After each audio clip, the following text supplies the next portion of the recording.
minutos. CNN Educação. Oferecimento, graduação Uninasal Digital. Não para. Rodrigo Maia, que sempre conduz esse quadro com muita maestria desde o início, é um dos criadores e lutou muito pela inclusão desse tema educação também aqui no nosso horário. Tudo bem, Rodrigo? Bom dia. Bom dia, Sidney, bom dia aos ouvintes, bom dia a todos. Realmente, conversar sobre educação é sempre um prazer e, conforme prometido, né, na segunda-feira a gente vai dar continuidade à situação, né, do EAD no Brasil, né? Não só a situação, mas as questões, as análises. E um dos pontos, Sidney, que a gente fez essa conversa na segunda-feira, que foi, na verdade, foi o final, foi a conclusão da nossa conversa, que agora a gente dá continuidade, é no que diz respeito à qualidade de ensino do EAD. A qualidade de ensino, ela é importante para a gente entender se vale a pena esse investimento, visto que em 2020 houve um aumento de 428%, né, na adesão ao ensino à distância, claro, também aí impactados pela questão da pandemia, claro. Mas aí a gente vai conversar agora, e já dou bom dia, agradeço a presença, ao Stavros Chantopoulos, que é educador, gestor educacional e é conselheiro da Associação Brasileira de Educação à Distância. Stavros, que eu conheço bem, tivemos oportunidade, inclusive, já de trabalhar juntos, é um prazer tê-lo aqui, Stavros. E eu já emendo a primeira pergunta, que é a seguinte, né? Claro que a gente sabe que no período de pandemia esse aumento aconteceu motivado pelo ensino online, né, que foi a ferramenta possível de dar conta do que estava acontecendo. Mas aí o que eu queria dizer é o seguinte, que eu queria que a gente conversasse, que a gente se aprofundasse, Stavros, e depois o Sidney também faz pergunta, etc. Se você puder ser objetivo nas respostas para a gente conversar com você o máximo possível, eu agradeço, sobre qualidade, Stavros. A gente hoje pode dizer que nós temos um ensino à distância no Brasil, seja de instituições públicas ou privadas, que tem qualidade na formação? Qual que é a sua visão a respeito? Mais uma vez, bom dia, obrigado por aceitar nosso convite. Bom dia, Rodrigo, bom dia, Sidney. É um super prazer estar falando com dois amigos aqui e, inicialmente, parabenizá-los pelo quadro, né? Que a educação, aparentemente, não dá muito ibope e vocês estão trazendo algo que efetivamente é fundamental. Bom, Rodrigo, indo direto ao ponto, né, e para os ouvintes também, um ótimo dia. A qualidade, Rodrigo, ela não depende da modalidade, ela depende de como o curso é concebido. Então, se você tem boa qualidade na sua concepção de curso, seja ele presencial, seja ele 100% à distância, seja ele blended ou híbrido, você vai ter qualidade. Então, esse é o primeiro ponto que a gente precisa entender, que você não pode denegrir a qualidade ou a falta de qualidade em função da modalidade, né? E na educação à distância, a qualidade ela perpassa por três fatores fundamentais. O primeiro deles é que você use a educação à distância dentro de preceitos que permitam que você faça o curso de acordo com a necessidade do uso dessa tecnologia para transmitir o conhecimento. Então, qual é o objetivo da aprendizagem? É o primeiro ponto. E o que eu posso fazer presencialmente, o que eu posso fazer 100% à distância, etc. Segundo, o público-alvo. E terceiro, a tecnologia. Então, esses são os três fatores que vão determinar a qualidade. Agora, se a gente for falar da qualidade em relação ao que a gente vê hoje, ela está no mesmo patamar que o presencial, na maioria dos casos, que falta muita qualidade. E, em alguns casos, pela depreciação que se fez no Brasil em relação à educação à distância, e vocês podem ver que os preços são baixíssimos, né? Você não tem a possibilidade de ter uma relação de qualidade coerente com aquilo que se espera na transmissão do conhecimento. Rodrigo, você foi extremamente feliz em convidar o professor Stavros, que domina tudo isso, está há anos, né? Conhece bastante, é uma pessoa especialista, dedicada, comprometido com a educação, então é um prazer muito grande, Stavros, tê-lo aqui e pela escolha do Rodrigo ganha dimensão de qualidade a sua entrevista. Agora, Stavros, alguns países, vamos pegar o caso da Austrália, já há muitos anos, né, desenvolve ensino à distância, quando a tecnologia passava longe, nem tinha internet, na verdade, né, e ela já fazia isso, e olha que tem uma área desértica lá, gigantesca. Tem gente que provoca o Brasil dizendo que a Austrália é o país que o Brasil poderia ser rapidamente, né? E, enfim, as nossas mazelas às vezes impedem esse desenvolvimento. Mas tirando isso de lado, o que você vê aí no exterior também? O modelo nosso tem que ser só nosso? Tem algo para a gente seguir? Porque, puxa vida, com a internet que está aí, deveríamos estar já ligados, linkados, conectados o país inteiro e mergulhado na educação através da tecnologia e os avanços que ela hoje nos oferecem. Sidney, muito obrigado mais uma vez e, para variar, as perguntas que você coloca fazem todo sentido, como sempre. Sidney, eu vou te dizer algo que, na minha visão, é algo que vai acontecer logo, logo. E não tem mais 5, 10 anos, isso vai acontecer logo, logo e vai ter um impacto muito grande no nosso país. O único fator que nos isola de tudo que você colocou é a língua. Nós temos uma vantagem comparativa de termos do português, né?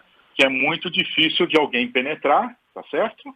E é difícil da gente expandir, né? E você trouxe exemplo típico, né? Na Austrália, as crianças de educação básica recebiam material de monomotor no Outback australiano há muitos anos atrás, tá certo? Então, sempre tem um jeito. E a gente sempre tem aquela característica de dizer que o Brasil é enorme e é difícil, etc. Enorme, vírgula. Nós temos 5.560 ou 70 municípios e se a gente olhasse para cada um deles, a gente teria como fazer. Obviamente, algo que você traz é que, primeiro, que a distância não deve ser só visto como de acesso barato. A gente teria que ter preocupação com qualidade. Isso é o primeiro ponto que a gente teria que ver. Em países, na Europa, Estados Unidos, principalmente em países como Alemanha, Espanha, Canadá, no hemisfério na América do Norte, a educação à distância ela é vista como um diferencial para quem faz sua formação básica à distância, porque ela traz elementos que garantem habilidades que a gente chama de soft skills, né, de comunicação, muito importantes para quem se forma, né? E, interessantemente, o custo dos cursos lá fora é igual. Em alguns lugares você tem ainda uma taxa de conectividade que acaba ficando mais caro estudar à distância, né? Agora, tudo isso vai se romper quando a tecnologia permitir que eu fale em português e você ouça em inglês, vice-versa, chinês, etc. E aí a gente vai estar globalmente disponível para poder fazer parte de um processo que vai envolver o mundo todo, né? O nosso modelo é um modelo extremamente ineficiente no que diz respeito, na maioria dos casos, não vou generalizar, porque você sabe muito bem que existem instituições, inclusive universidades de grande porte, que se preocupam com a qualidade, né? Mas na sua maioria o processo é ineficiente. Então, para a gente alinhar todo esse processo nosso, certamente a gente teria que ter uma indução de um plano que tivesse uma visão de Estado. Porque se tem alguma coisa hoje que a gente precisa, é exatamente educação. E é interessante que o pessoal só olha a educação à distância na relação instituição-aluno. Eu enxergo esse movimento como algo que poderia fazer com que a gente melhorasse a qualidade dos nossos professores. Professores, eu digo, da educação básica, tá certo? Stavros, então, diga. Me permita fazer a interrupção, porque você tocou no ponto que é a minha próxima pergunta. E essa pergunta eu acho ela muito importante. Te peço mais a objetividade agora na resposta por conta do nosso tempo aqui no jornal, claro. Porque esse assunto da pergunta, que é o objeto da pergunta que eu vou fazer, é um assunto que com certeza a gente vai ter que marcar um próximo momento para a gente falar, tanto aqui na rádio ou fazer uma matéria para o nosso site, enfim, que é a formação de professores, né?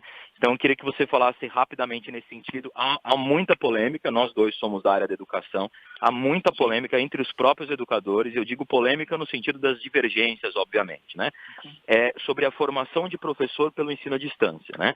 Uns argumentam que a qualidade pode aumentar por meio das suas considerações que você fez agora na resposta do Sidney, para o Sidney, mas muitos dizem que é impossível formar um professor que vai atuar em sala de aula sem ele ter uma referência em sala de aula. E a gente sabe que os cursos de pedagogia, muitos deles, não apenas pedagogia, mas outras licenciaturas, funcionam 100% à distância, né? Então, o que você tem a dizer, e eu sei que vai ser uma fala inicial, não vai ser uma fala profunda por conta do nosso tempo, mas como que você consegue pelo menos levantar a bola desse assunto para a gente dar continuidade, se for o caso, da formação de professores sobre essa questão da qualidade do ensino à distância nesse sentido? Stavros, por favor. Ótimo. Sem dúvida nenhuma, Rodrigo, não dá para a gente imaginar um professor formado 100% à distância. Não tenha dúvida nenhuma. Inclusive, o modelo que eu enxergo de formação para um professor seria um modelo híbrido mesmo e que a gente pode chamar dual. Ou seja, ele poderia até antecipar conhecimentos, discussões, etc., em ambiente que os ambientes hoje são diversos, né? Inclusive pode-se usar até o metaverso, né, como simulador hoje em dia. Mas você poderia discutir elementos à distância. Deveriam existir encontros, com certeza, síncronos presenciais, para que pudesse haver a troca e, o mais importante, desde o primeiro instante, ir para um processo híbrido, onde efetivamente ele iria fazer estágio em sala de aula, né?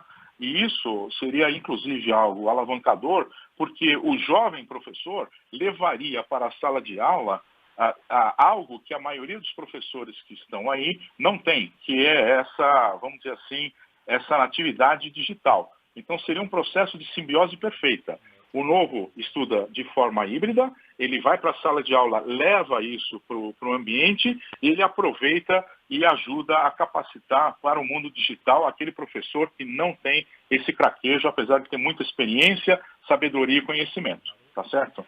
E a pandemia demonstrou isso. Então essa é a maior oportunidade que a gente tem de planejar algo em nível nacional. Eu acredito num pacto nacional para isso, senão a gente não vai sair. Nós vamos ficar chorando, mais uma vez, que perdemos mais 2 ou 3 gerações em função da pandemia e não fizemos nada a respeito. Stavros, obrigado pela sua resposta. Eu vou encerrando aqui a entrevista, mas vou fazer uma consideração final, se você puder ficar na linha, mas já te agradeço a participação.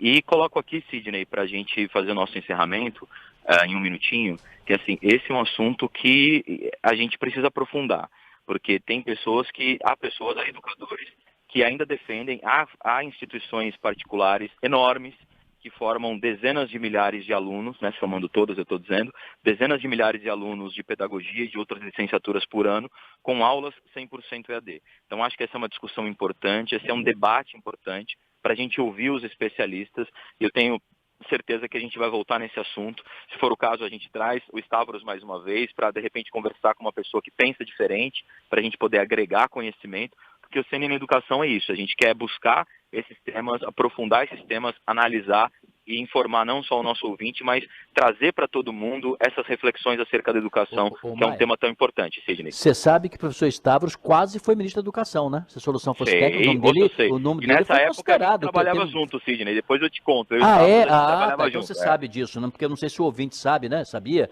Ele quase foi ministro, e se fosse uma solução técnica, provavelmente isso que hoje ele está falando aqui seria uma parte da implantação do modelo que certamente ele conduziria, penso eu.